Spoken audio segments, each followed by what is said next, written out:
Hello साथीहरू, तपाईहरु चाहिँ यो दुधको तर के गर्नुहुन्छ? राख्नुहुन्छ कि फाल्नुहुन्छ? प्राय मान्छेहरूले त धेरैजनाले त राख्नुहुन्छ, राखेर बनाइराख्नु भएको पनि हुन्छ। भिडियोहरू पनि हेरिरहेको हुन्छु म पनि। मैले पनि दुधको तर चाहिँ राख्ने गरेको छु, कहिले पनि फाल्दिन। अनि त्यसपछि दुध चाहिँ मैले 1 लिटर मात्र लिएर आएको हुन्छु। 1 लिटर दुध चाहिँ ल्याएर बच्चालाई खुवाएर बाँकी रहेको राख्दा अथवा बेलुका तताएर राख्यो भनेदेखि बिहान एकदम बाक्लो तर बसिरहेको हुन्छ। त्यो बाक्लो तरलाई चाहिँ मैले तर झिकेर फ्रिजमा राखिरहेको हुन्छु। अनि त्यसपछि महिनामा 1-1.5 महिनामा पार्छु एकचोटि। यो चाहिँ मैले आज बिहान पारेर अफिस गएको थिएँ। यो चाहिँ 1.5 महिनाको हो। अनि त्यसपछि म चाहिँ अब खान लागेको छु।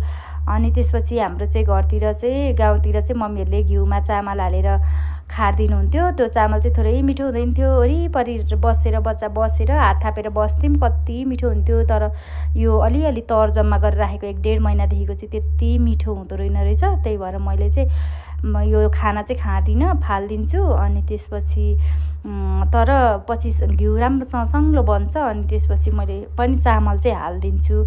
चामल हाल्यो भने चाहिँ राम्रो सङ्लो भएर घिउ बस्छ। अनि त्यो छोक्रा-छोक्री केही पनि हुँदैन। सबै त्यो बिलाउनीहरू, फोहोर बिलाउनीहरू तल बसेको हुन्छ। अनि घिउ एकदम राम्रो हुन्छ र चामल चाहिँ हाल्छु।